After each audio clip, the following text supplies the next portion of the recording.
नमस्कार, हमारा खास प्रोग्राम सुबह बोलेगा में आप सभी का स्वागत है। मैं हूं आपके साथ ऋचा सिंह। आज हम बात करेंगे जल का तांडव।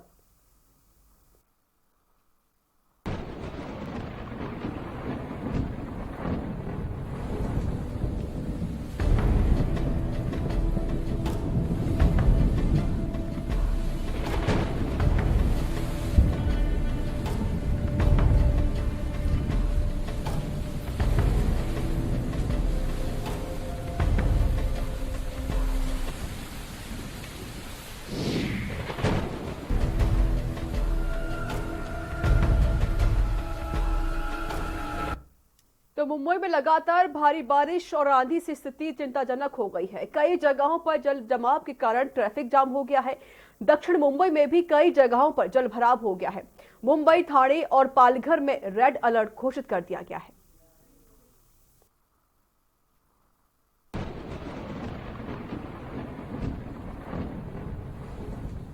इन दिनों मुंबई में बारिश को लेकर रेड अलर्ट जारी है। भारी बारिश की वजह से मुंबई में जनजीवन अस्त व्यस्त हो गया है। हर तरफ बस पानी ही पानी है। गाड़ियां जगह जगह फंसी पड़ी हैं। यहां तक ट्रेनें भी फंस गई हैं। एनडीआरएफ और आरपीएफ को भी लोगों की मदद के लिए उतरना पड़ा है। हालात इतने खराब हो गए हैं कि कल शाम को पीएम मोदी ने महाराष्ट्र के सीएम उद्धव ठाकरे से बात भी की और हर संभव मदद का भरोसा दिलाया है। दूसरी ओर उद्धव ठाकरे ने लोगों से अपील की है कि वह बिना किसी जरूरी काम के अपने घरों से ना निकले और घरों में ही सुरक्षित रहें। बुधवार को मुंबई की बारिश का हाल निसर्ग तूफान के दिन से भी ज्यादा खतरनाक नजर आया। कोलाबा में 46 साल बाद अगस्त में 12 घंटे में 294 mm बारिश हुई। इससे दक्षिण मुंबई में बरसों बाद सड़कों पर बहुत पानी दिखा। अगस्त महीने में कोलाबा में 1974 में सबसे अधिक बारिश का रिकॉर्ड 262 mm का था, जबकि बुधवार को यहां 293 mm बारिश दर्ज की गई है। पिछले 2 दिन से जारी बारिश बुधवार को और बढ़ गई। तेज हवाओं और बारिश के कारण मुंबई में जनजीवन प्रभावित हुआ। दक्षिण मुंबई के जिन इलाकों में कभी जलभराव देखने को नहीं मिलता था, बताया जा रहा है कि 2005 की बाढ़ में भी इस तरह का नजारा यहां देखने को नहीं मिला था। भारी बारिश की वजह से यहां सड़कों पर पेड़ गिरे हुए हैं और जगह जगह पानी भरा देखकर ऐसा लग रहा था कि कोई बड़ा तूफान आया है।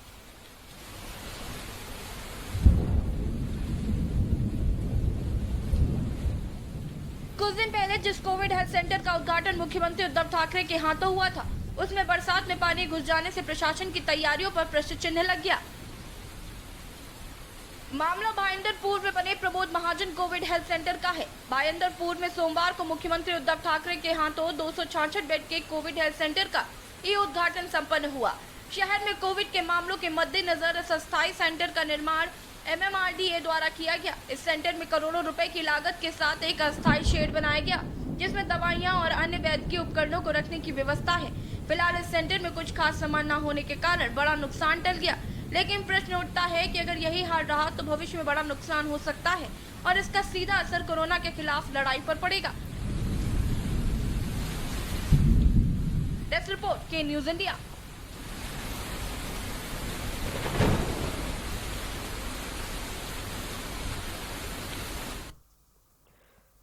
तो वहीं फर्रुखाबाद जिले में गंगा का जलस्तर लगातार बढ़ता ही जा रहा है। तो जिस तरीके से देखा जा रहा है कि लगातार बाढ़ का खतरा बढ़ता ही जा रहा है, क्योंकि जो जनजीवन है आम लोगों का अस्त व्यस्त हो चुका है। हमारे साथ चर्चा करने के लिए मौजूद है मेहमान सुशील द्विवेदी हैं, पर्यावरण विशेषज्ञ। सर, बहुत बहुत स्वागत है आपका के न्यूज में। और संवाददाता हैं ऋषि सेंगर फर्रुखाबाद से, सत्येंद्र कुमार हैं बाराबंकी से संवाददाता, और साथ ही साथ हमारे साथ मौजूद है वरिष्ठ सहयोगी है मुंबई से जुड़े हैं दिनेश शुक्ला। दिनेश जी, बहुत बहुत स्वागत है आपका के न्यूज में। तो सुशील जी, पहले मैं आपके पास आना चाहूंगी। जिस तरीके से देखा जा रहा है कि बाढ़ लगातार बढ़ती जा रही, खतरा लगातार बढ़ता जा रहा है, आप एक एनवायरमेंटल एक्सपर्ट भी हैं, तो बस मेरा एक सवाल आपसे पहले यही रहेगा कि बाढ़ किस वजह से आती है? देखिए, जो वर्तमान में भारत के अलग अलग हिस्सों में बाढ़ हम देख रहे हैं, और मुंबई में तो हर साल लगभग बाढ़ का सबब पिछले 10-12 साल से हम लगातार ये महसूस कर रहे हैं। इसके पीछे कहीं ना कहीं से मुंबई की भौगोलिक जो स्थिति है वो जिम्मेवार है, और सबसे बड़ी बात मेरे और आपके ऊपर जो पर्यावरण का जो संकट है, जिसे हम जलवायु परिवर्तन कहते हैं, वो जिम्मेवार है। मुंबई की बाढ़ के रूप में अगर हम लोग थोड़ा सा उसकी गहराई में जाएं तो मुझे और आपको एक बात पता चलती है कि मुंबई का बड़े ही बेतरतीब ढंग से विस्तार हुआ है और उसके कारण जो इस प्रकार से जो उसका जो ड्रेनेज प्रणाली है, जो वहाँ पर छोटी छोटी नदियां थी, जैसे मिसाल के तौर पे मैं मुंबई में रहा हूँ, भाभा परमाणु अनुसंधान केंद्र में मैंने करीब 6 महीने काम किया है, अपनी रिसर्च की थी कैंसर पर। तो उस समय मैं था वहां पर ड्यूरिंग माय मास्टर डिग्री। तो मैंने वहां पर देखा जब 2005 में जबरदस्त वहां पर बाढ़ आई हुई थी, तो उस समय वहां पर एक मीठी नदी आपने सुना होगा, और वो मीठी नदी को लोगों ने इंक्रोचमेंट करके लगभग समाप्त ही कर दिया है। तो जब इतनी ज्यादा बारिश होती है जो जलवायु परिवर्तन के कारण होती है, क्योंकि हम अलग अलग दुनिया के हिस्सों में देख रहे हैं जो बारिश होने का कई अलग अलग ढंग से पैटर्न बदल गया है, या तो कहीं बारिश ही नहीं हो रही है, या बारिश हो रही तो बहुत कम समय में इतना ज्यादा प्रेसिपिटेशन हो रहा है, इतनी ज्यादा बारिश हो जा रही है जिसे हम बादल फटना आम भाषा में भी कह देते हैं। उसके कारण बहुत ज्यादा पानी किसी एक जगह पर इकट्ठा हो जाता है। अब वो छोटी छोटी जो बरसाती नदी होती हैं उनके द्वारा फिर उस बारिश का पानी अंतोगत्वा बड़ी नदी और फिर समुद्र में जाता है। तो एक तरफ तो इंसानों ने जो छोटी छोटी बरसाती नदी थी, जैसे आपने अभी सहारनपुर की बात की या छोटे छोटे जगह की अलग जगह की बता रहे हैं आप, तो एक तो बरसाती नदी ऑलमोस्ट खत्म कर दी लोगों ने, वहां पर इंक्रोचमेंट कर लिया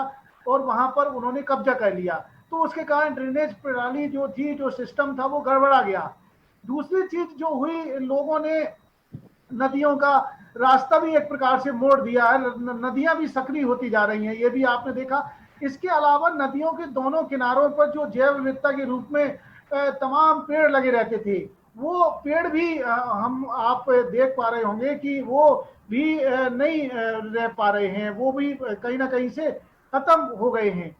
तो अब ये जो स्थिति है, जैसे मुंबई का एक और उदाहरण के द्वारा देखें हम, मुंबई का जो बेतरतीब नवी मुंबई जो एरिया है, आप देख पा रहे होंगे, नवी मुंबई जो क्षेत्र है उस। जी सुशील जी, बात पूरी करें। आपकी आवाज हम तक नहीं पहुंच पा रही, मैं आपके पास फिर से आऊंगी। हमारे साथ जुड़े हुए दिनेश शुक्ला हैं, वरिष्ठ सहयोगी हैं, मुंबई से लाइव जुड़े हुए हैं। दिनेश जी, आप मुंबई में हैं, आपने वहां का नज़ारा देखा किस तरीके से वहां पर बाढ़ जो है जलस्तर लगातार बढ़ता ही जा रहा है। सिर्फ मुंबई की बात नहीं, चाहे हम बिहार की बात कर लें, उत्तर प्रदेश की बात क्यों ना कर लें, और अब मुंबई भी लगातार इस बाढ़ की चपेट में आता जा रहा है। क्या कुछ वहां की स्थिति बनी हुई है? पहले सभी दर्शकों को नमस्कार। जी आवाज आ रही है? जी दिनेश जी, आपकी आवाज मिल रही है। देखिए, मुंबई में इस बार जो बारिश हुई है, ये निसर्ग तूफान से भी अत्यधिक जोरों में बारिश हुई है और पिछले करीब 46 सालों का ये रिकॉर्ड टूटा हुआ है। जिसके पीछे का वजह सबसे बड़ा कारण ये है कि कोरोना लॉकडाउन के कारण पिछले 4-5 महीनों से जो ये कोरोना का महामारी चल रहा है, जिसके कारण से मुंबई में बीएमसी जो है, जगह जगह जो ड्रेनेज है, गटर है, लाइनें हैं, उसका काम पूरी तरह से पूरा नहीं कर पाया। इसका सबसे बड़ा खामियाजा आज लोगों को भुगतना पड़ रहा है। दूसरी बात, बारिश इतना तेज है कि इस बारिश की वजह से जल जमाव, जो निचला इलाका है वहां पर ज्यादातर जल जमाव हो चुका है और इससे एनडीआरएफ की टीम और भी आपदा प्रबंधन टीमें सब जगह जगह कार्य कर रही हैं, लेकिन बारिश के आगे सब कहीं ना कहीं नतमस्तक दिखाई दे रहे हैं। आपने सही कहा, कहीं ना बारिश के आगे सभी लोग नतमस्तक नजर आए हैं, चाहे अधिकारीगण हो या फिर आम जनता क्यों ना हो। हमारे साथ ऋषि सेंगर जुड़े हुए हैं, फर्रुखाबाद से संवाददाता। ऋषि, वहाँ की स्थिति क्या बनी हुई है? जिस तरीके से जो पूरा फर्रुखाबाद है जलमग्न हो चुका है, जो ग्रामीण है वो खुद परेशान हो रहे हैं, क्या फिलहाल का माहौल बना हुआ है? ऋषि, लगता है हमारी आवाज तक नहीं पहुंच पाई। हमारे साथ लगातार जुड़े हुए सत्येंद्र कुमार हैं बाराबंकी से। सत्येंद्र, बाराबंकी के क्या हाल बने हुए हैं? जिस तरीके से लगातार जलस्तर बढ़ता ही जा रहा है और ग्रामीण जो क्षेत्र हैं वहां पर पानी लगातार बढ़ता ही गया है, सबकी फसलें बर्बाद हो रही हैं, क्या स्थिति है वहां की? बिल्कुल, आपको बताना चाहूंगा कि बाराबंकी में नेताओं ने पानी छोड़े जाने के बाद बाराबंकी का जो डेवलपर था वो खतरे के निशान पे है वो अभी एक खतरे के निशान पे 1 सेंटीमीटर ऊपर हमारे पीछे देख सकते हैं कि किस तरीके से यहाँ पे जल भरा होगा और फसलें जो है वो पूरी तरह से डूब गई हैं। धान की फसलें थे, गन्ने की फसलें थी, वो पूरी तरह से डूब गई हैं। और आपको बताना चाहूंगा कि यहाँ पे जो ग्रामीण है वो कहीं ना कहीं जो है ऊँचे करने पर मजबूर हो रहे हैं और उनको जो है प्रशासन जो लगातार उनकी मदद राहत हमारी पहुंचा रही है। जी तरीके से सत्येंद्र ने बताया कि वहां पर लगातार जल स्तर बढ़ता ही जा रहा है, ग्रामीण परेशान हो रहे हैं क्योंकि फसलें बर्बाद होती हुई नजर आई हैं। सुशील जी, जिस तरीके से आपने कहा कि इसमें कहीं ना कहीं इंसानों की भी गलती है, क्या बाढ़ का आना, जल स्तर बढ़ जाना सिर्फ इंसानों की वजह से है? नहीं, देखिए मेरा ये कहना नहीं है ये जो बाढ़ कैसे आ रही है, क्योंकि एक कम समय में बहुत ज्यादा बारिश हो जाती है, ज्यादा प्रेसिपिटेशन हो जाता है जिसे हम बादल फटने की घटना कहते हैं और उस जगह पर पानी इकट्ठा हो जाता है, मतलब प्रॉपर ड्रेनेज नहीं हो पाता है।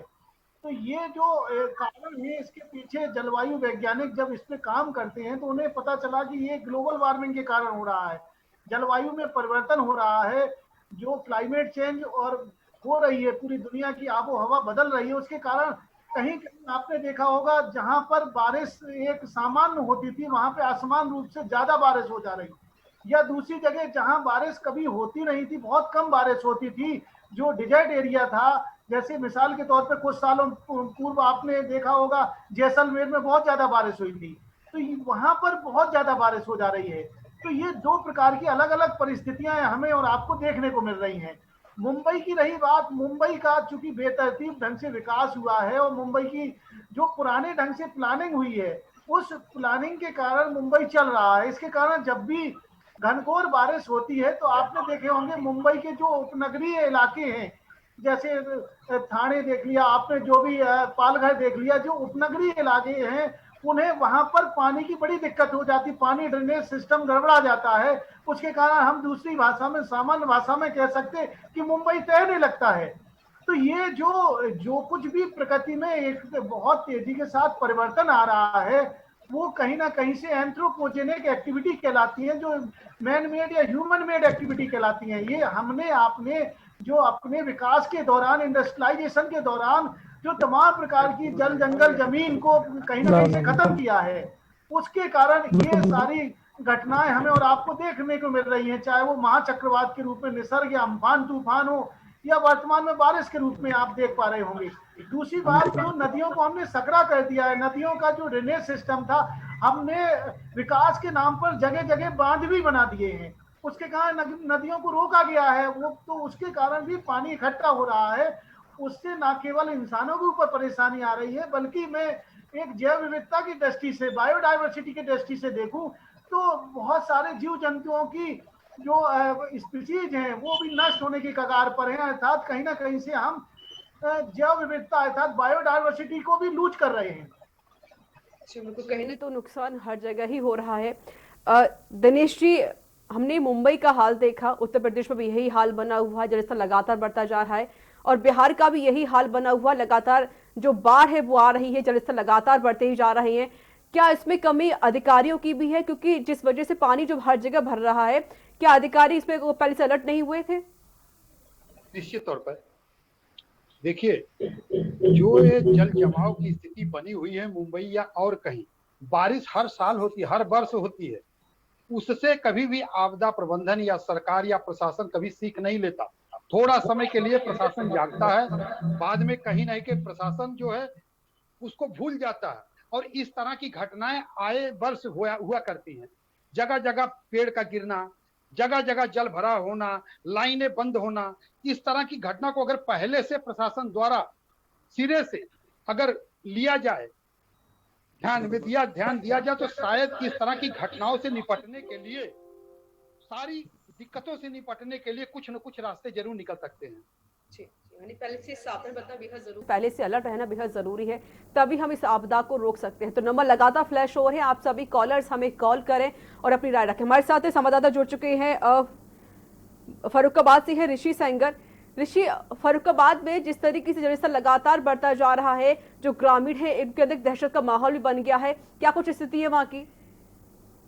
यहाँ से लगभग आधा सैकड़ा परिवार है जो सुरक्षित स्थानों पर जाने के लिए अपने अपने पक्के मकानों को तोड़ के ईंटें निकाल के जा रहे हैं। प्रशासन लेकिन इनकी कोई मदद नहीं कर रहा। ये हर साल होता है, लाखों रुपए सरकार की तरफ से बजट आता है, लेकिन बाढ़ पीड़ितों को कोई सुविधा मुहैया नहीं होती यहाँ पे हर वर्ष।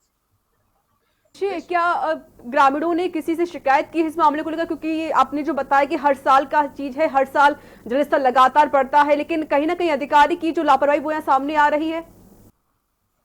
ग्रामीण हमेशा अपने अपने जनप्रतिनिधियों से शिकायत करते हैं, लेकिन कोई भी जनप्रतिनिधि अभी तक गया नहीं है। लगभग आधा सैकड़ा ज्यादा लोग मकान तोड़ के सुरक्षित स्थानों के लिए पलायन कर चुके हैं। ना ही प्रशासन कोई कर्मचारी पहुंचा है, ना ही वहां पे कोई सुविधा मुहैया कराई गई है अभी तक। जी, सत्येंद्र हमारे साथ जुड़े हुए हैं बाराबंकी से। सत्येंद्र, वहां पर क्या ग्रामीणों ने पलायन करना शुरू कर दिया है?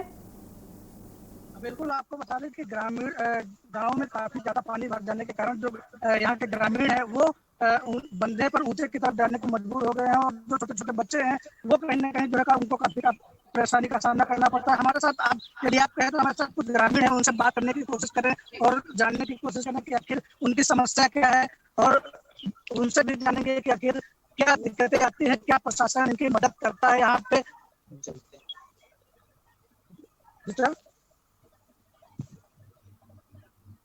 जी सत्येंद्र, बात करने की कोशिश करें ग्रामीणों से। बिल्कुल, हमारे साथ एक ग्रामीण मौजूद है, इनसे बात करेंगे और जानेंगे। भाई साहब, सबसे पहले तो आपका केंद्र में स्वागत है। ये बताइए क्या समस्या आ रही है आपको बाढ़ के लिए? अरे बाढ़ तो बहुत है भैया, बाढ़ से बहुत यहाँ भी कोई काम भी नहीं। तो अभी आप लोग रह रहे हैं?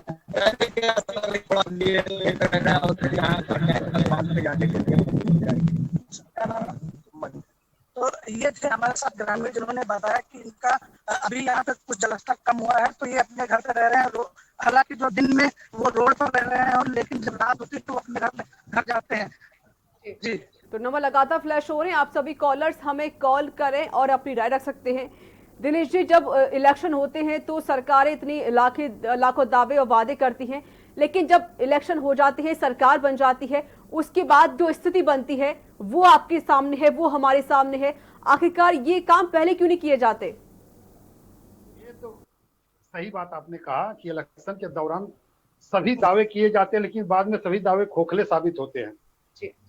आप देखिए, हर साल बारिश में पुलिस स्टेशन में पानी, स्कूलों में पानी, कार्यालय में पानी, अस्पतालों में पानी, हर जगह पानी भरता, उससे फिर भी प्रशासन सीख नहीं लेता है, और वही रवैया बार बार देखने को मिलता है। आम जनमानस में जनजीवन अस्त व्यस्त हुआ दिखाई दे रहा है। हर जगह आप देखेंगे, मुंबई जैसे थाने, पालघर, नई मुंबई, हर जगह बारिश के कारण पूरा जनजीवन अस्त व्यस्त हुआ है। केवल इलेक्शन के दौरान बड़े बड़े वादे किए जाते हैं, उसके बाद सारे वादे को ऊपर पानी फेर दिया जाता है, जिस तरह आज पानी फिर चुका है। तो आपने कहा कि सारे वादे पर पानी फेर दिया जाता है जब सरकार बन जाती है। हमारे साथ जुड़े हुए ऋषि सेंगर है, लगातार जुड़े हुए हमारे साथ फर्रुखाबाद से।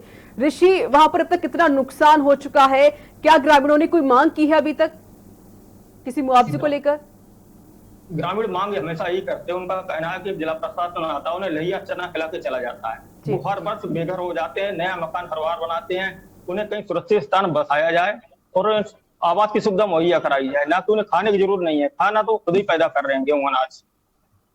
ऋषि, हर साल बाढ़ आती है वहां पर, क्या आपकी किसी पंचायत वाले से किसी बातचीत हो पाई है? जिस तरीके से देख रहे हैं कि ग्रामीण लगातार शिकायत भी अधिकारियों से कर रहे हैं, अधिकारी से कोई बातचीत हो पाई है आपके? अधिकारियों का कहना है कि बाढ़ चौकी बना ली गई है, सरणाने बुलाए गए हैं, स्थिति खराब होगी तो लोगों को वहां पर सुरक्षित स्थानों पर पहुंचाया जाएगा। नामों की व्यवस्था कर ली है, जिलाधिकारी महोदय ने बताया है। नाव भी लगा दी गई है, 11 चौकी बनाई गई है बाढ़ सुरक्षा के लिए। चलिए, कुछ व्यवस्था नहीं की गई जिस वजह से ग्रामीण काफी परेशान हो रहे हैं। हमारे साथ जुड़े हुए सत्येंद्र कुमार भी हैं बाराबंकी से। सत्येंद्र, वहां पर कितना नुकसान अब तक हो चुका है किसानों का, कोई जानकारी इस बारे में? देखिए, बिल्कुल अच्छा आपको बताना चाहूंगा, नुकसान की अगर बात की जाए तो यहाँ पर आप हमारे ठीक पीछे देख सकते हैं किस तरीके से जल भराव है। तो कहीं ना कहीं जो किसानों के खेत है वो पूरी तरह जलमग्न हो चुके हैं। कई किसान ऐसे हैं जिनके पास 20 से 25 एकड़ जमीनें हैं और जो गरीब तबके के लोग हैं उनके पास जो जमीनें हैं वो कहीं ना कहीं पूरी तरह से जलमग्न हो चुकी है। उनके पास खाने को कुछ नहीं बचा है जो सरकार से मुहैया। जी सत्येंद्र, आपकी आवाज हम तक नहीं पहुंच पा रही है, अब से फिर से जुड़ने की कोशिश करेंगे। तो नंबर लगातार फ्लैश हो रहे हैं, आप सभी कॉलर्स हमें कॉल कर भी सवाल पूछे। हमारे साथ सुशील द्विवेदी भी जुड़े हुए हैं, एनवायरमेंटल एक्सपर्ट हैं ये। सुशील जी, जो घटनाएं लगातार हो रही हैं, जल स्तर लगातार बढ़ता ही जा रहा है, इतना क्यूसेक पानी भी छोड़ दिया जाता है, जिस तरीके से तस्वीरें भी आपने देखी, चाहे हम मुंबई की बात कर लें या फिर उत्तर प्रदेश की बात करें या फिर बिहार की बात क्यों ना कर लें, लगातार यही घटनाएं सामने आ रही, यही तस्वीरें सामने आती हैं। कहीं ना कहीं इसमें काफी नुकसान भी हो रहा है ग्रामीणों का, जो ग्रामीण है वो काफी परेशान होते हैं। देखिए वही बात हुई ना मैडम, जैसे अभी हमने बताया ना कि कहीं ना कहीं से इसके पीछे जो कुप्रबंधन भी जिम्मेवार है, जो चाहे जिसकी भी सरकारें रही हों, जो अधिकारी हैं वो अपनी जिम्मेवारी भी नहीं समझ रहे हैं कि हम एक साथ इतना पानी अगर हम रिलीज कर देंगे, छोड़ देंगे, तो उसके कारण कितने किसानों की कितने हेक्टेयर जमीन जलमग्न हो जाएगी, उसके कारण तो उनका बहुत बड़ा नुकसान होगा। और उसके अलावा बहुत सारी बायोडाइवर्सिटी जो हम जैव विविधता कहते हैं उसको भी हम लूज करेंगे। तो ये कहीं ना कहीं से लापरवाही का भी घोर नतीजा है। देखिए कुछ जगह तो बाढ़ आना स्वाभाविक है, जैसे मैं असम में भी रहा हूँ तो असम में अक्सर बाढ़ आती है, तो क्योंकि कहीं ना कहीं से वो ब्रह्मपुत्र नदी का पानी से कहीं ना कहीं से वो तबाही का सबब बनता है। या मुंबई की बात करें तो वो कुप्रबंधन का नतीजा है। मुंबई में जो अलग अलग ढंग से बेतरतीब जो लगभग 1.5 दर्जन के आसपास जो अलग अलग जो उपनगरीय इलाके हैं, तो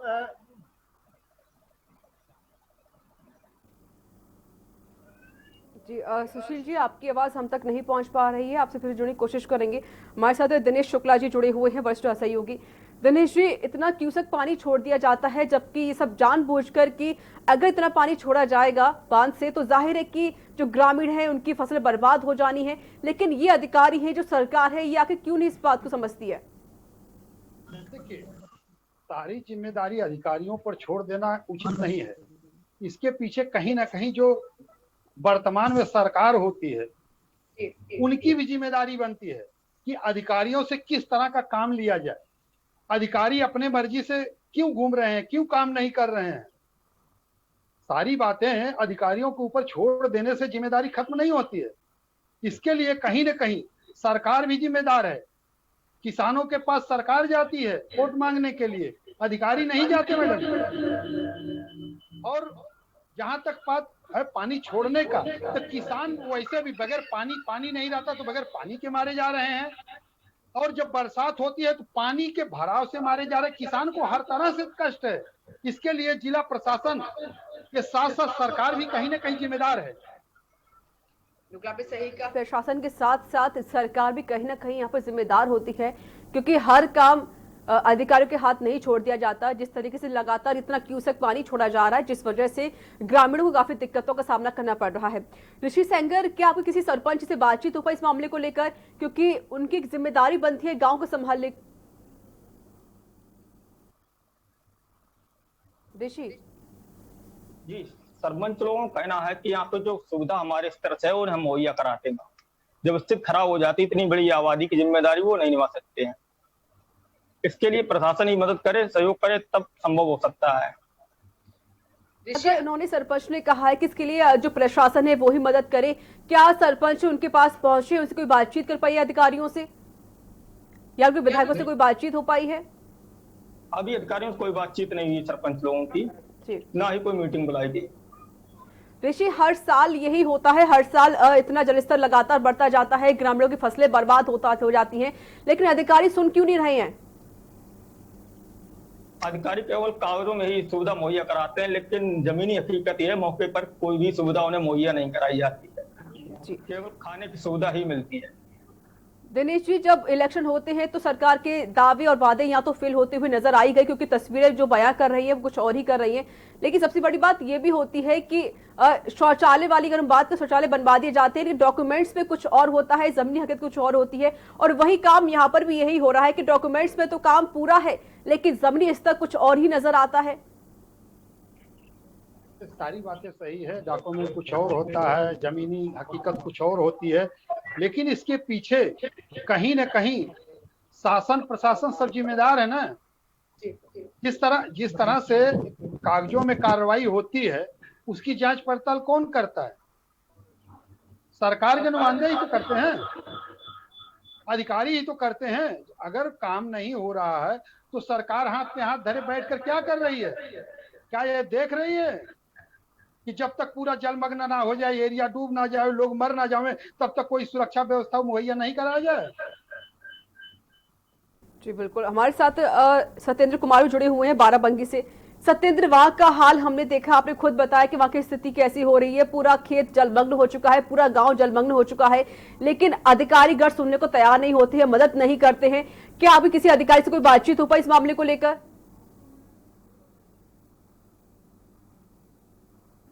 जो गवर्नमेंट है वो कह रहे हैं कि इनको जो है सुविधाएं कुछ गाँव में है जो बता रहे हैं कि इनको सुविधाएं मिल रही हैं, और कुछ जो हम लोग उनको सुविधाएं नहीं मिल पा रहे हैं। तो हमें कुछ लोग सुनते बात कर लेते हैं और जानते हैं कि आखिर को सुविधाएं मिल पा रही हैं कि नहीं मिल पा रही है। गाँव के लोग हैं, ये बताइए मिलती है पूरे? हाँ, फ्री वाला गल्ला मिलता है,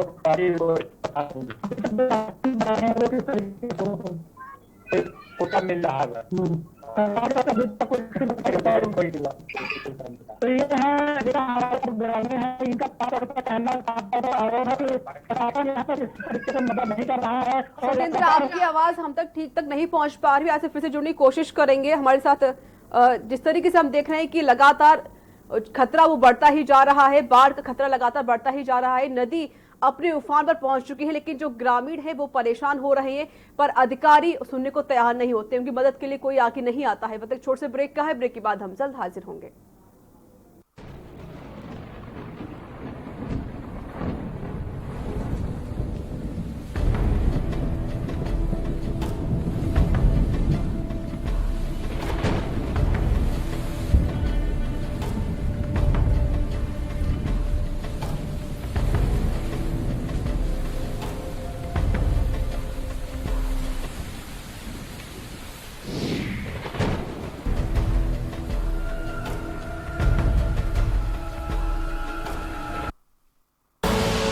आप देख रहे हैं के न्यूज, खबरों का सारथी। कोरोना में लॉकडाउन के चलते बहुत से लोगों की नौकरियां चली गई थी। लॉकडाउन खुलने के बाद अब जाकर धीरे धीरे जिंदगी नॉर्मल हो रही है। लोगों को काम ढूंढने में दिक्कत ना हो, इसलिए दिल्ली सरकार ने शुरू किया है रोजगार बाजार, एक वेबसाइट जहां नौकरी ढूंढने वाले और नौकरी देने वाले दोनों मिलते हैं। आपको बस www.jobs.delhi.gov.in पर रजिस्टर करना है। अगर आप नौकरी ढूंढ रहे हैं तो अपनी जानकारियां वेबसाइट पर डालकर अपने पसंद की नौकरी पर क्लिक करके नौकरी देने वाले से संपर्क कर सकते हैं। और अगर आप एम्प्लॉयर हैं तो अपनी प्रोफाइल पर वैकेंसी पोस्ट कर दीजिए, नौकरी ढूंढने वालों की एप्लीकेशन आपके पास पहुंच जाएगी। तो याद रखिए www.jobs.delhi.gov.in। राम की जिंदगी को थोड़ा पढ़ भी लीजिए। आप मुद्दे से भटक रहे हैं। सब बोलेंगे, सबकी सुनेंगे, अनुशासन के साथ, सवालों की झड़ी अड़ी, क्योंकि हमें है देश की पड़ी। सोमवार से शुक्रवार शाम 6 बजे TV9 भारतवर्ष, अब तो सब देख रहे हैं। GGS Education Group launches 20% discount on academic fee of courses MBA, BBA, BCA, BFSI and GM, D Pharma, B Pharma. Offers best infrastructure, best transport facility, best academic service and best placement service. Register today to avail 20% discount. Call 9971 496 497 or visit the campus Kanpur Lucknow Highway near Unnao. GGS Education Group. खुदी को आजमाया है तो ये अंदाज आया है, खुदी को आजमाया है तो ये अंदाज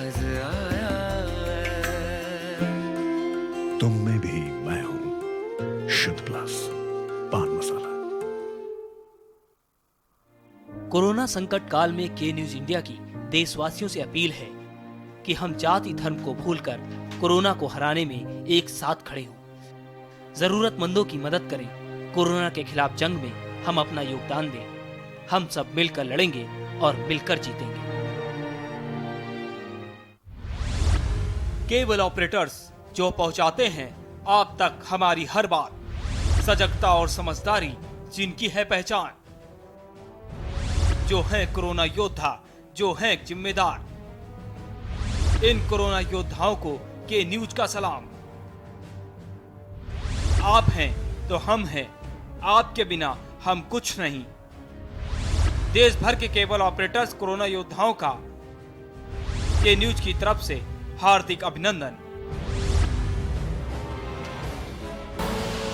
आप देख रहे हैं के न्यूज, खबरों का सारथी।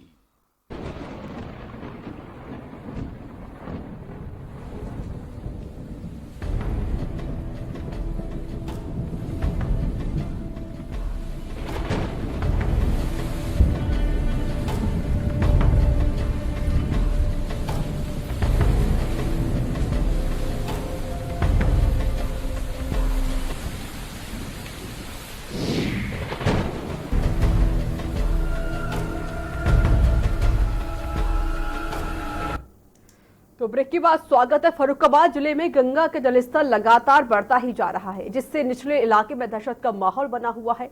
गंगा का जलस्तर सोमवार को 25 सेंटीमीटर बढ़कर 136.30 मीटर पर पहुंच गया। वहीं पर नरौरा बांध से 79,530 क्यूसेक पानी छोड़े जाने से गंगा का जलस्तर लगातार बढ़ता ही गया।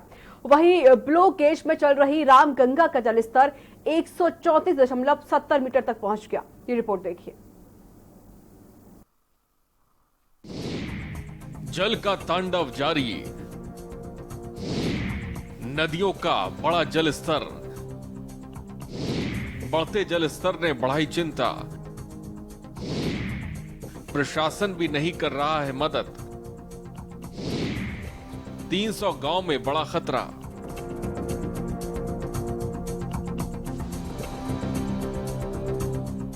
फर्रुखाबाद जिले में गंगा का जलस्तर लगातार बढ़ता जा रहा है, जिससे निचले इलाके में दहशत का माहौल बना हुआ है।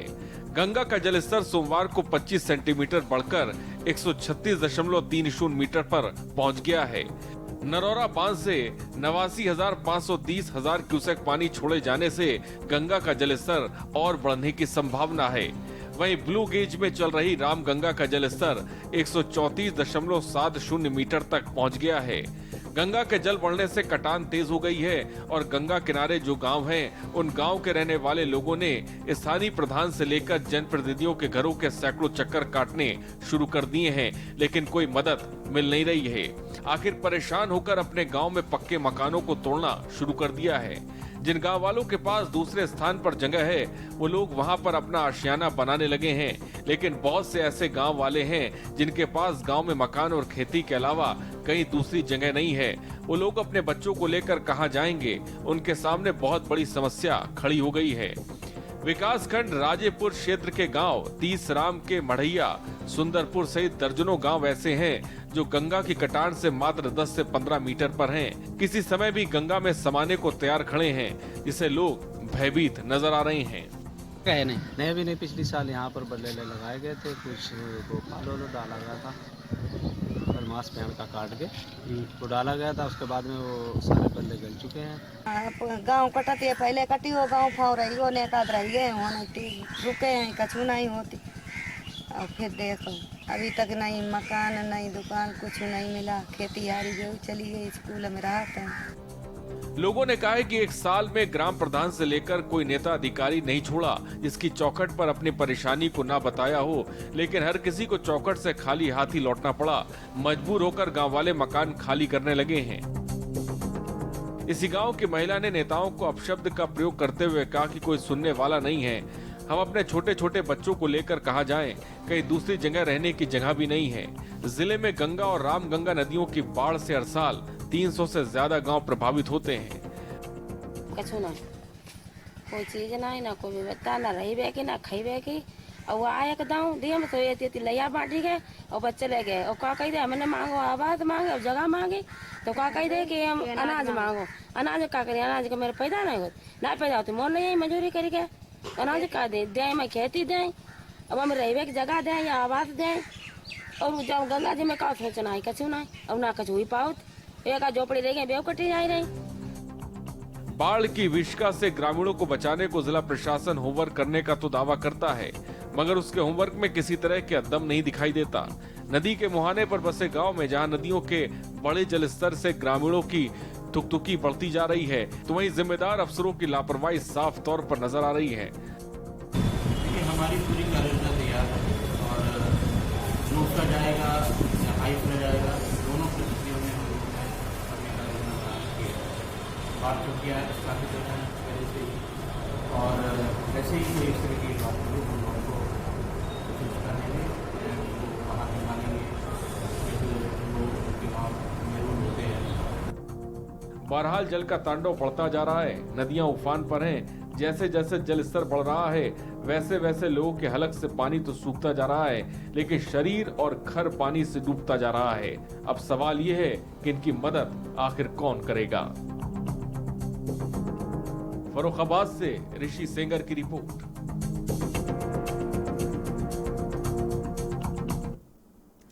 बाढ़ की वजह से देश के अन्नदाताओं की फसलें बर्बाद हो रही हैं, तो वहीं संत कबीर नगर में बाढ़ ने गांव को अपनी चपेट में ले लिया है।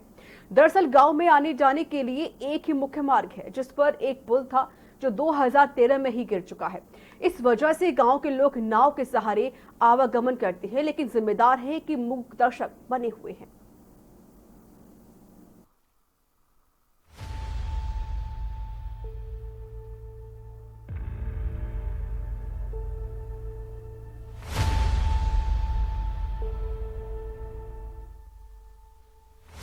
मेहदावल तहसील क्षेत्र के पिपरी गांव के लोग 2013 से सरकार के जनप्रतिनिधियों की उदासीनता के चलते बदहाल सिस्टम की दुर्दशा झेल रहे हैं। दरअसल इस गांव में आने जाने के लिए एक ही मुख्य मार्ग है, जिस पर पुल बना हुआ था, लेकिन 2013 में गिर जाने के कारण लोगों को अपनी जान जोखिम में डालकर आवागमन करना पड़ता है। ग्रामीण अपनी समस्या को अधिकारी और जनप्रतिनिधियों से रखते हैं, लेकिन 7 वर्षों से इनको सिर्फ आश्वासन ही मिल रहा है। वहीं नाराज ग्रामीणों ने प्रदर्शन किया। इस पर हमारे संवाददाता मिथिलेश कुमार धुरिया ने पूरी सच्चाई को जानने की कोशिश की और नाव पर खुद सवार होकर ग्रामीणों तक पहुंचे और प्रदर्शन कर रहे ग्रामीणों से बातचीत की। इस वक्त हम मेहदावल तहसील क्षेत्र के अंतर्गत बड़डांड पिपड़ी ग्राम पंचायत में मौजूद हैं, जहां पर आप तस्वीरों के माध्यम से देख सकते हैं कि बड़ी संख्या में ग्रामीण एकत्रित होकर प्रदर्शन कर रहे हैं। प्रदर्शन करने की असल वजह क्या है वो भी हम जानने की कोशिश करेंगे, लेकिन सबसे पहले हम तस्वीरों के माध्यम से आपको दिखा दें कि जहां मौजूद है, मैं खुद नाव पर सवार होकर यहाँ तक पहुंचा हूँ जहाँ पर लोग जो है प्रदर्शन कर रहे हैं और यहाँ पर जो है इनसे जानने की स्थिति क्या कुछ मामला है, किस लिए प्रदर्शन किया जा रहा है। सबसे पहले हम तस्वीरों में दिखा दें आपको कि जहाँ से हम चल के आए हैं, आप तस्वीरों के माध्यम से देख सकते हैं कि ये कितनी दूरी होगी और कितना फासला लोग करके यहाँ पर पहुंचते हैं अपने गांव, अपने घर, अपने रोजमर्राओं को चीजों को पूरा करने के लिए। वो हम दिखाएंगे। नाव के सहारे से लोग चल के आते हैं। यहाँ हर वर्ष नाव जो है लगाई जाती है और ये लोग जो है अपने घर के जरूरत की चीजों को पूरा करने के लिए या मार्केट जाने के लिए और आवश्यक चीजों को पूरा करने के लिए नाव का सहारा लेते हैं। लेकिन असल वजह है प्रदर्शन करने का क्या कुछ है, वो हमारे साथ ग्रामीण यहाँ पर प्रदर्शन कर रहे हैं, हम उनसे जानने की कोशिश करेंगे कि आखिरकार प्रदर्शन किस वजह से हो रहा है, असल वजह क्या है प्रदर्शन करने की और क्या कुछ इनकी मांगे हैं। क्या नाम है आपका?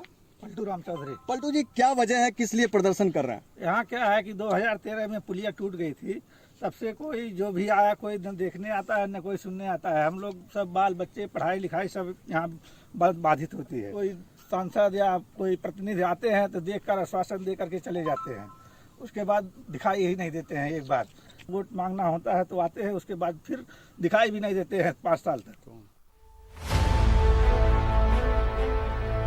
प्रदर्शन कर रहे ग्रामीणों ने हमारे संवाददाता से बातचीत में बताया कि क्षेत्र के विधायक और सांसद सिर्फ वोट लेने आते हैं, अधिकारी आश्वासन देकर जाते हैं, लेकिन होता कुछ नहीं है। सिस्टम के मारे ये लोग आए दिन अपनी जिंदगी खतरे में डालकर दिनचर्या को पूरा कर रहे हैं। लेकिन देखने वाली बात ये होगी कि अधिकारी और जनप्रतिनिधि की नींद कब खुलेगी और कब ग्रामीणों की समस्या से निजात मिल पाएगी। संत कबीर नगर से मिथिलेश कुमार की रिपोर्ट, के न्यूज इंडिया।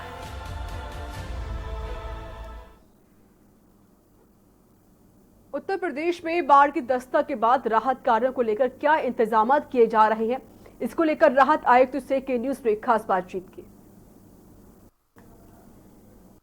जहां लगातार बारिश के मौसम आने के बाद सबसे बड़ी बात ये होती है कि नदियों का पानी जिस तरह ऊपर आता है और जो लगातार खतरे की घंटी तक छूता हुआ नजर आ रहा है, तराई क्षेत्र में खास तौर पर जहां हर साल इस तरह की समस्याएं आती हैं, वहां पर बाढ़ से बचाव को लेकर क्या कुछ किया जा रहा है और साथ ही राहत कार्य किस तरह से वहां पर किए जाएंगे, इसको लेकर क्या कुछ तैयारियां हैं, इस बारे में बातचीत करने के लिए हमारे साथ खुद राहत आयुक्त साहब मौजूद हैं।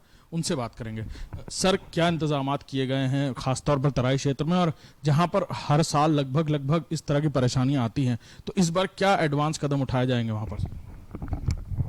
देखिए, माननीय मुख्यमंत्री के निर्देश में के क्रम में जुलाई में ही हमने समस्त जनपदों को एक विस्तृत निर्देश जारी किए गए थे। बाढ़ के जो संबंध में जो भी तैयारियां करनी है, उसमें जितने भी हमें स्टेप्स लेने हैं कि जो कम से कम नुकसान हो जनहानि और मालहानि का, और हम लोगों को ज़्यादा से ज़्यादा राहत पहुंचा सकें बाढ़ होने की स्थिति में। उसके क्रम में समस्त जनपदों द्वारा फ्लड एक्शन प्लान बना लिया गया है और उसी के अनुसार कार्रवाई की जा रही है, जिसमें जितने भी आवश्यक चीज़ें हैं या जितने भी आवश्यक स्टेप्स जो उनको लेने हैं, उस पर कार्रवाई चल रही। चाहे वो शरणालयों का चिन्हांकन हो, उनको स्थापित करना हो, चाहे वो नावों की चिन्हित करना हो, चाहे वो पशुओं के लिए टीकाकरण हो, चाहे वो उनके लिए भूसे की व्यवस्था हो, या फिर जो जन प्रभावित हुए हैं बाढ़ की वजह से उनके राशन वितरण की कार्रवाई है, उनको तिरपाल आदि की कार्रवाई, जो वितरण की कार्रवाई है। आज की स्थिति में लगभग 17 जनपद प्रभावित हैं हमारे, जिसमें कि करीब 666 गांव प्रभावित हैं उसमें, और उसमें से करीब तकरीबन 450 गांव मरून हैं या उनका जल भराव है या संपर्क टूट चुका है और जगहों से। इन जनपदों में और इन गांवों में कार्रवाई पूरी तरीके से युद्ध स्तर पर जारी है। और राहत आयुक्त साहब मौजूद थे, बता रहे थे कि कैसे कैसे इंतजाम किए गए हैं। तकरीबन 1000 नाव है वहां पर, उन लोगों से जिन गांवों से संपर्क या दूर दराज के जो गांव हैं वहां से लोगों को लाने का काम किया जा रहा है। एनडीआरएफ की, एसडीआरएफ की टीम्स वहां तैनात हैं और लगातार जो राहत कार्य है वो जारी है। कैमरामैन रियाज के साथ अभिषेक सिंह, के न्यूज, लखनऊ। तो चर्चा पर वापस आते, आपने खुद देखा, तस्वीरें भी आपने देखी, चाहे हम फर्रुखाबाद की बात कर लें, संत कबीर नगर की बात कर लें, मुंबई की बात करें या बिहार की बात क्यों ना कर लें, लगातार यही स्थिति हर जगह बनी हुई, क्योंकि जलस्तर लगातार बढ़ता ही जा रहा है। हमारे साथ सिद्धार्थ मौर्य जुड़ चुके हैं मऊ से, संवाददाता। सिद्धार्थ, वहां की स्थिति क्या है? मऊ के मधुबन तहसील का यहाँ की स्थिति पे रिंग बांध जो टूट जाने के कारण यहाँ पे जो 4-5 गांव थे पूरे तरह से जलमग्न हो चुके हैं। तो वहाँ की जनता थी अब कहीं ऊंचे जगह पे जाके वहाँ शरण ले रही है। वहाँ पे वो अपने ऊंचे जगह पे जाके वहाँ पे एक अपना अस्थायी मकान बना रही है और जिसपे प्लास्टिक लगाकर। वहाँ पे जो स्थिति है, उनके घरों में काफी पानी घुस चुका है। जो उनके घर में अनाज रखे हुए थे या घर में उनके जो भी सामान रखे गए थे, सब पानी से उनके सामान डूब चुके हैं। तो जिस तरीके से देखा कि लगातार स्थिति खराब होती जा रही है, लेकिन अधिकारी सुनने को तैयार नहीं होते हैं। दिनेश जी, आपने भी सारी तस्वीरें देखी, आपने खुद रिपोर्ट देखी, किस तरीके से जो ग्रामीण, उन्होंने खुद आरोप लगाया है कि जब इलेक्शन होते हैं तो विधायक आते हैं, सांसद आते हैं, लेकिन जब उनकी सरकार बन जाती है तो वो दोबारा भी शक्ल दिखाने आते ही नहीं है गाँव में। और जिस तरीके से जो स्थिति बनी हुई है, ग्रामीणों को लेकर परेशानियां हो रही हैं, जो अधिकारी है वो सुनने को तैयार नहीं होते हैं, विधायक वहां पर पहुंचते नहीं है, सांसद वहां पर पहुंचते नहीं है। देखिए, ग्रामीण हो या शहरी इलाका हो, हर जगह स्थिति एक ही जैसी है।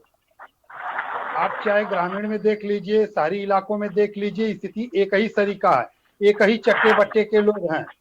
सरकार बदली है, झंडा बदला, डंडा नहीं बदला है। से पहले अधिकारी वही हैं। जगह वही है। सरकार तो बदल जाती है, लोगों को लुभावना लालच दे करके वोट ले लेती है, लेकिन उसके बाद चाहे विधायक हों, चाहे सांसद हों, चाहे नगर पंचायत निगम के लोग हों, हर कोई मौके का फायदा लेता। उसके बाद आम जनता का दुख सुनने के लिए कोई तैयार नहीं है। तरह तरह से लोग परेशानियों से जूझ रहे हैं। एक तरफ कोरोना के महामारी से जूझ रहे हैं, दूसरे तरफ बरसात से जूझ रहे हैं। हर तरह से जनता ही त्रस्त है और इनके सरकार के प्रशासन के कानों में जू तक नहीं रेंग रहा है। एक तरफ कोविड-19 से पूरा भारत परेशान है, दूसरी तरफ जिस तरीके से लगातार जलस्तर बढ़ता जा रहा है, खतरे की घंटी यहां पर साबित होती है। हमारे साथ फर्रुखाबाद से भी संवाददाता जुड़े हुए हैं ऋषि, अब तक कितने गांव प्रभावित हो चुके हैं इस जल भराव को लेकर? ऋषि, अब तक कितने गांव प्रभावित हो चुके हैं? अब तक आधा सैकड़ा गांव प्रभावित हो चुके हैं यहाँ जल भराव। लेकिन ऋषि, वहां पर जो स्थिति बनी हुई है फर्रुखाबाद में, तकरीबन 300 गांव ऐसे हैं जो प्रभावित हुए हैं, बाढ़ की चपेट में आ गए हैं, लेकिन लगातार जो स्थिति बनी हुई है वो अधिकारीगण वहां पर नहीं पहुंचते हैं, विधायक वहां पर नहीं पहुंचते, सांसद वहां पर नहीं पहुंचते हैं। लगातार अगर जलस्तर बढ़ता रहा तो 300 गांव के लोगों को पलायन करना पड़ेगा वहां से। स्थिति ये बन रही है वहां पे, लगातार जलस्तर बढ़ रहा है, खासकर पूरी तरह जलमग्न हो गई है। प्रशासन ने अभी कोई सुविधा मुहैया नहीं कराई वहां पे जाके। जी, हमारे साथ एक कॉलर जुड़ चुके हैं, राम नरेश हैं जयपुर से। राम नरेश जी, राय रखिए अपनी। मैं कह रहा था कि जो आप बाढ़ के बारे में बात कर रहे हैं ना, तो इसका परमानेंट इलाज करना चाहिए सरकार को, सब लोगों को। अच्छी, बहुत शुक्रिया। तो नंबर लगातार फ्लैश हो रहे हैं, आप सभी कॉलर्स हमें कॉल करें। हमारे साथ एक कॉलर जुड़े हुए हैं, उमेश जैन मेरठ से है। उमेश जी, राय रखें अपनी। नमस्ते मैडम जी, मैं ये कहना चाह रहा था, जो हमारे प्रदेश में बाढ़ आती है उसका मेन कारण ये है कि हमारे जनपद के स्तर। हाँ जी, मैं ये कहना चाह रहा था, हमारे प्रदेश में बाढ़ आने का मेन कारण ये है कि हमारे जनपद के अधिकारी ड्रेनेज सिस्टम और इरिगेशन डिपार्टमेंट ये बिल्कुल भी ध्यान नहीं देते हैं।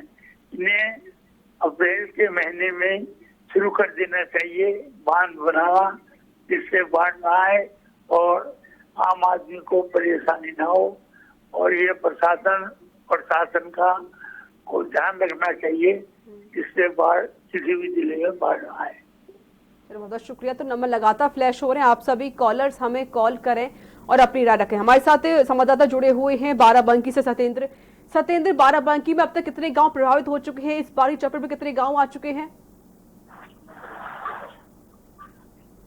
आपको बताना चाहूंगा कि बाढ़ के प्रभावित लगभग 80 गाँव है जो बाढ़ से पूरी चपेट में आ गए हैं। और वहाँ से बताना चाहूंगा कि गाँव में जल भराव है, जिससे पानी की व्यवस्था रहता है। और यहाँ पे जो प्रशासन है वो हालांकि मदद कर रहा है लोगों को, यहाँ दवाई का सरकार किया जा रहा है और लगातार सुविधा है तो मुहैया किया जा रही है। और आपको बता दें कि यहाँ पर लोग जो है गाँव छोड़कर जो है झुग्गियों में रहने के लिए मजबूर हो रहे हैं। और वो उनके का जो बंधा है वहाँ पर गाँव की झुग्गी बनाकर वहाँ पर रहेगी जो है वो करा कर रहे हैं। हमारे साथ सिद्धार्थ मौर्य भी जुड़े हुए हैं मऊ से। सिद्धार्थ, मऊ में कितने गांव ऐसे हैं जो प्रभावित हुए हैं? क्या वहां पर जो ग्रामीण पलायन करने को मजबूर हैं, क्या वो लोग पलायन कर रहे हैं? मऊ में लगभग 5 से 6 गांव ऐसे हैं जो पूरे बाढ़ से प्रभावित।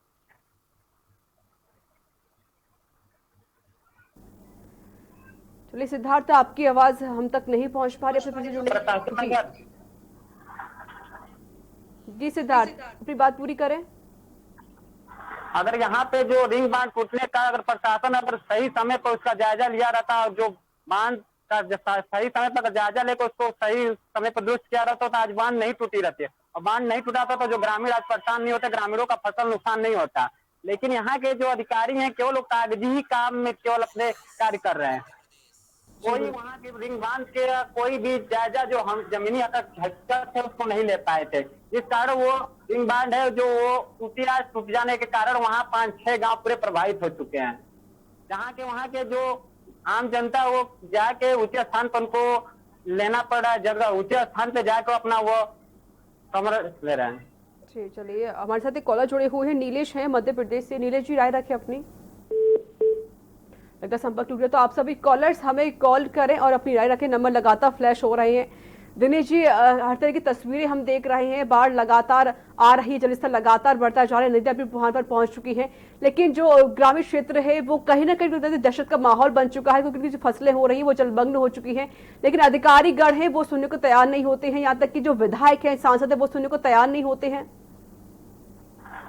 जिस तरह से बारिश हो रही है और बढ़ती हुई बारिश के कारण से जो ग्रामीण इलाकों में जल भराव की स्थिति उत्पन्न हुई है, इस समय चाहे अधिकारी हो चाहे सांसद हो, कोई भी है, कुछ कर नहीं सकता, क्योंकि जब करने वाला समय था उस समय किया नहीं गया।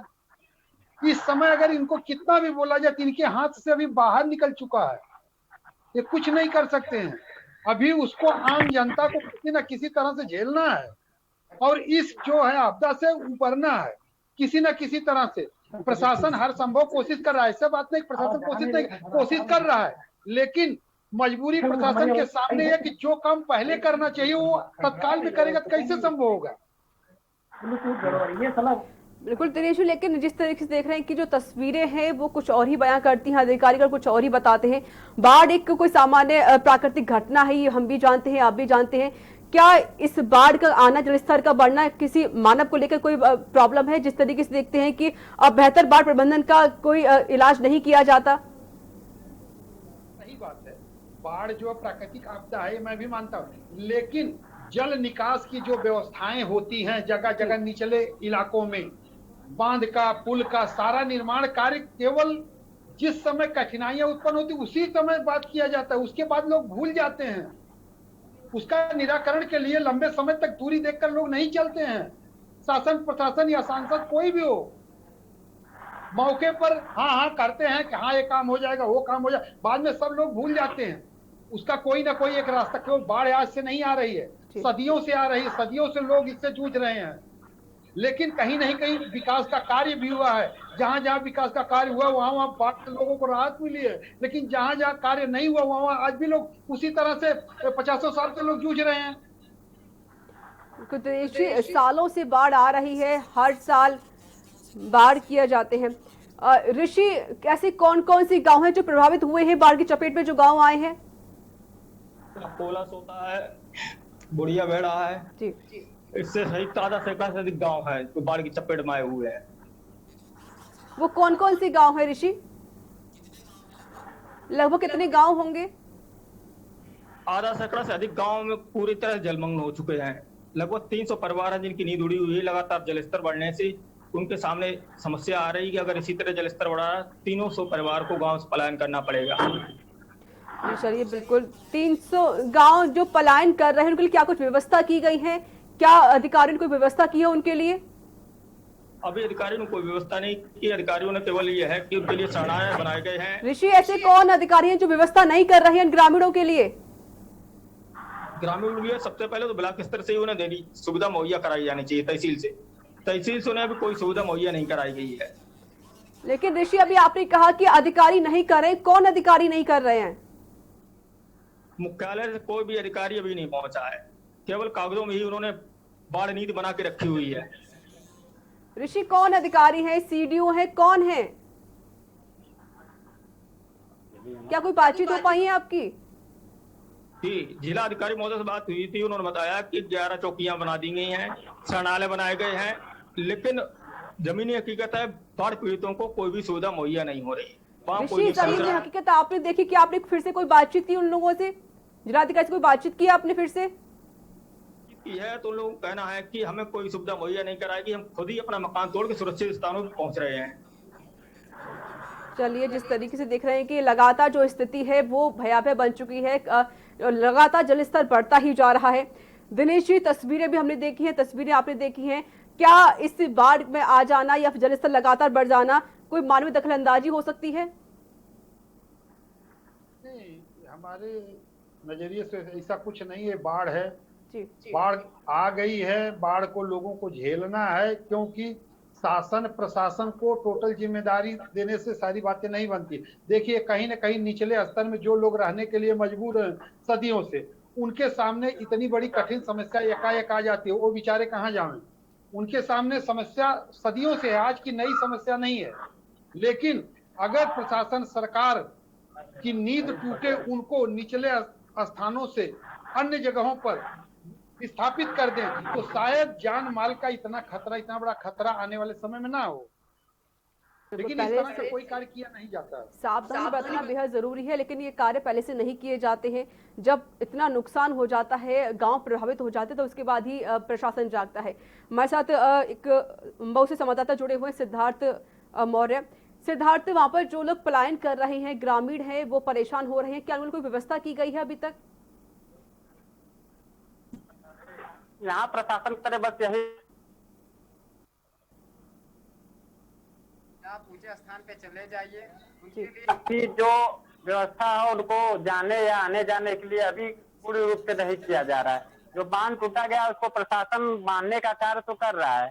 बांध को प्रशासन और गांव के लोग मिलकर उस बांध को बांधना चाह रहे हैं कि बांध अगर बंद हो जाए तो जिससे अन्य गाँव में पानी न जा सके। चलो, बहुत बहुत शुक्रिया सिद्धार्थ आपका। दिनेश शुक्ला जी, आपका बहुत बहुत शुक्रिया हमसे जुड़ने के लिए। सुशील द्विवेदी जी, आपका बहुत बहुत शुक्रिया, हमारे साथ जुड़े थे आप। सत्येंद्र कुमार, आपका शुक्रिया। और ऋषि सेंगर, आपका बहुत बहुत शुक्रिया हमसे बातचीत करने के लिए और पूरी जानकारी देने के लिए। तो लगातार पूरे भारत में जलस्तर बढ़ता ही जा रहा है, चाहे मुंबई हो, बिहार हो या उत्तर प्रदेश क्यों ना हो। उत्तर प्रदेश में भी लगातार ऐसे काफी जनपद हैं जिनके अंदर पानी लगातार बढ़ता जा रहा है। ग्रामीण काफी परेशान हो रहे हैं, लेकिन जो प्रशासन है उनकी सुध नहीं लेता है, जिस वजह से ग्रामीण पलायन करने को भी मजबूर हो गए हैं। तो इसी के साथ हमारी इस खास पेशकश में इतना ही। नमस्कार।